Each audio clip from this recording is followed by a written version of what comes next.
Thinking about learning English? Think again. Look, all you need to know is that October is not the 8th month. I don't even know what month December is, but it sure as sunshine isn't the 10th month. And it gets worse. So much worse. I just don't understand what business loons have in pantaloons, and the strangest word I know may just be lumps, as you can have them on your head when you whack yourself, in your tea when adding sugar cubes, and oh my goodness, in your pants when there is a long line to the restroom. After all those years, I'm not even sure how to spell the letter A. But you spell the letter W as double U. I'm still struggling to spell T, which sounds like letter T or T. And I am enchanted by the words 12 and 20.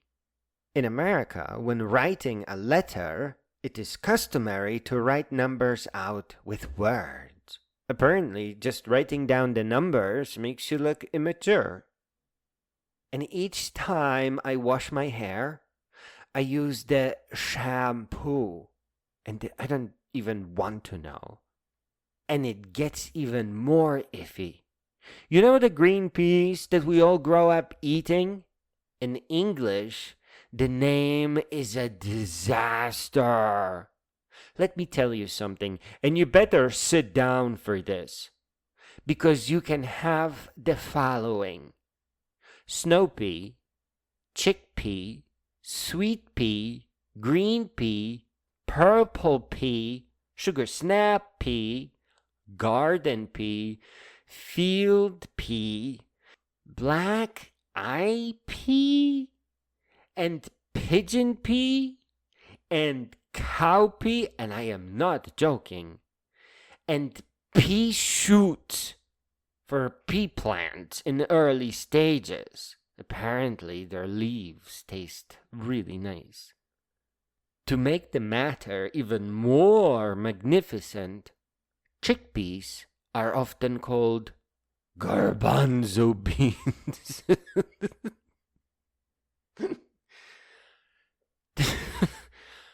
Chickpeas are often called garbanzo beans. At this stage, I just know when October comes around by noticing the pumpkins everywhere. But why the pump? Who is pumping the pumpkins? And you know those little sausages that we fry on skillets?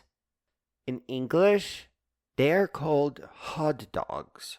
And to make matter worse, hot dogs in a bun with relish and ketchup are also called hot dogs, and you never know which one you're going to get.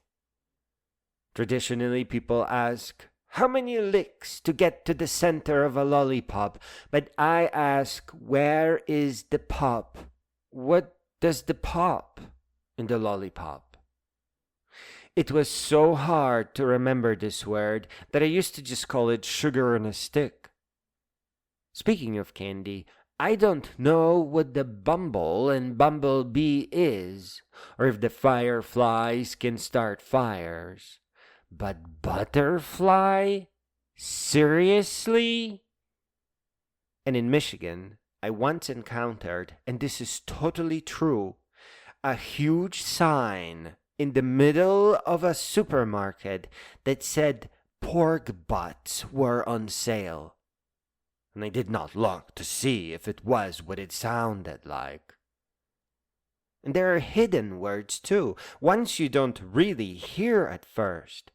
Noodles hides the word nude, and toilet hides the word toil. Tickle hides the word tick, and crumpet, a popular British word, hides the word rump. Funny pack, which I often wore, is not a word you use outside of America, apparently, And the American adult words are everywhere. I once watched a grown survival specialist, a woman, talk about setting up booby traps. And there are birds named boobies too. And I don't even want to talk about Ninja Turtles, where I learned most of my English from. Wow, just wow. And I live next to a state named Ohio. And apparently, Ohio gained a new meaning recently. You call weird people Ohio. But what takes the cake here is that a lot of people in Ohio ride tractors. And that is exactly what the word looks like. It looks like a tractor. O is the big wheel, H is the cabin, I is the little chimney, and the final O is the front fricking wheel. Ultimately, I learned English by watching TV, and I learned to read from closed captions, the TV text. But I topped it off with narrated books, especially adventure books that I would re-listen. When you like a book and re-listen to it, its vocabulary solidifies within you. It sticks. But now that I know all the words, I slowly go over them, checking what they hide.